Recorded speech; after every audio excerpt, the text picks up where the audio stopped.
नमस्कार. पाहू शकता आपण कुंभारी तालुका जत जिल्हा सांगली येथे आणि आपण यांच्याकडील एक सुंदर गाई होती जातीवंत, ती पाहून आलो होतो, परंतु ती गाई दिलेली आहे त्यांनी दिला. पाहू शकता ही समोर त्यांनी एक दुसरी कालवड घेतलेली आहे सुंदर जातीवंत वंशावळीतून. हे ढपळापूरचे माने यांच्याकडे जो सिद्धापूर खाणीचा वळू आहे हौशा म्हणून चित्राकोसा खिल्लार आहे, तर त्या वळूची मुलगी आहे. पाहू शकता कशा प्रकारचं सुंदर आखीव देखणे, अशा प्रकारची सुंदर चेहरेपट्टीचे. आपलं नाव सांगा. माझं नाव अगतराव गणपती जाधव, राहणार कुंभारी, तालुका जत, जिल्हा सांगली. Mobile number 73 873 74 112. किती वर्षापासून खिल्लार सांभाळत आहे? मी जवळजवळ 5 वर्षाचा होतो जेव्हा मला कळायला लागलं. तेव्हापासून आमचे वडील शेती करायचे आणि बॅकग्राऊंड सगळा माझा शेतीचा, आणि तेव्हापासून आम्ही खिल्लार गायी सांभाळतो आणि उत्तम जातीच्या आणि सुंदर गायी आम्ही सांभाळत आलेलो आहे. आणि यापूर्वीची जी आमची गाय होती ती आम्ही उमदी या ठिकाणी करांडेवाडी या ठिकाणी महेश माने यांना दिलेली आहे. आणि त्याची मुलगी एक होती 5 महिन्याची गाभण असताना आमची वसगडे जिल्हा सांगली या ठिकाणी किरण पाटील यांनी 2 तोळे सोन्याचा मोबदला देऊन त्यांनी घेऊन गेले होते.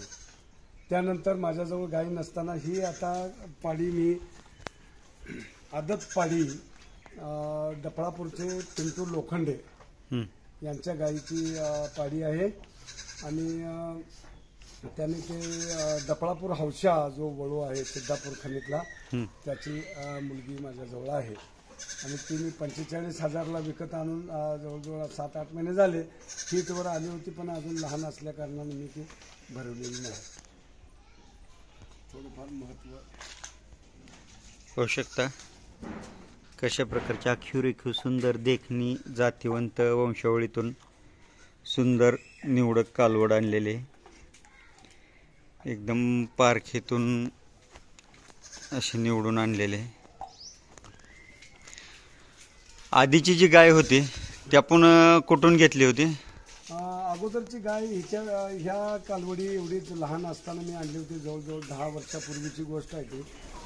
वसपेठ तालुका जत, जिल्हा सांगली येथील आकाराम गायकवाड यांच्यातून मी त्यावेळी घेतली होती.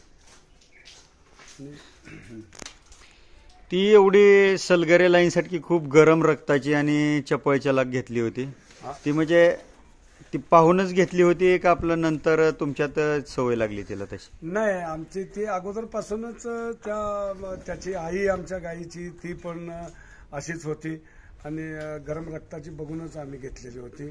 आणि ही पण पाडी मी गरम रक्ताचीच बघून घेतलेली आहे. आजकाल जे गव्हर्नमेंटनं मान्यता दिलेली आहे जे काय बैलगाडी शर्यतीला वगैरे यासाठी आणि देखणेपणाला बक्षिसीसाठी प्रदर्शनासाठी दोन्ही कामासाठी म्हणून मी गाय घेतलेली आहे.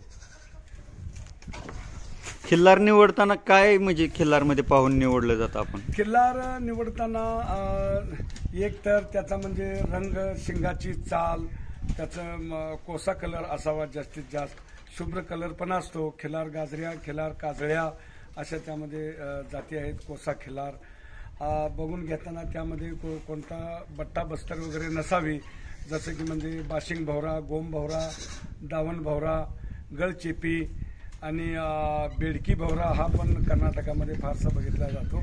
असे बरेचसे बट्टे वगैरे नसावेत. कांबळ जास्त नसावी. शिंगाचा कलर काळसर असावा. नागपुडी काळी असावी.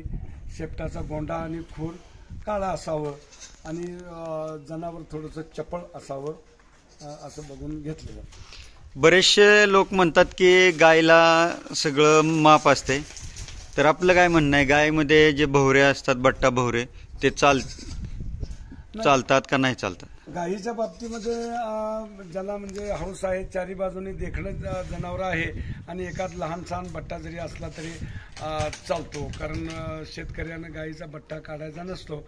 आणि आपल्या शेतकरी धर्मामध्ये, हिंदू धर्मामध्ये गाय म्हणजे एक माते समान मानली जाते आणि तिचं गोमूत्र वगैरे औषधाला सुद्धा वापरलं जातं आणि त्यामुळं गाईचा जास्त बट्टा वगैरे बघितला जात नाही, तरी पण थोडंसं बघून शेतकरी घेतात किंवा कर्नाटकातले लोक वगैरे शेतकरी बट्ट्याची जनावर पाळत नाहीत. आम्हाला तेवढे कुठले भोवरे कुठं असतात, कुठला बट्टा कसा असतो तेवढं सांगता का? हा, अवश्य सांगतो. याच्यामध्ये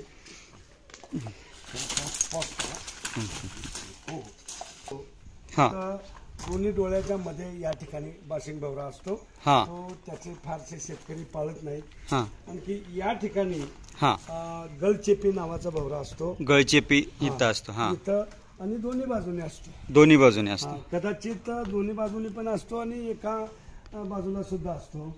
आणि इथं गोम भवरा, गोम भवरा तिथे किंवा दावण भवरा ठीक असतो, एवढं काय म्हणजे हे नाही. दावण भवरा कुठं असतो?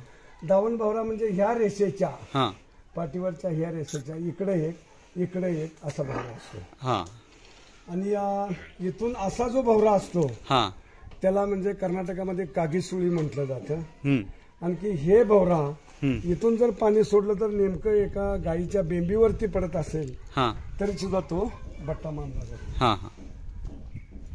असा आहे.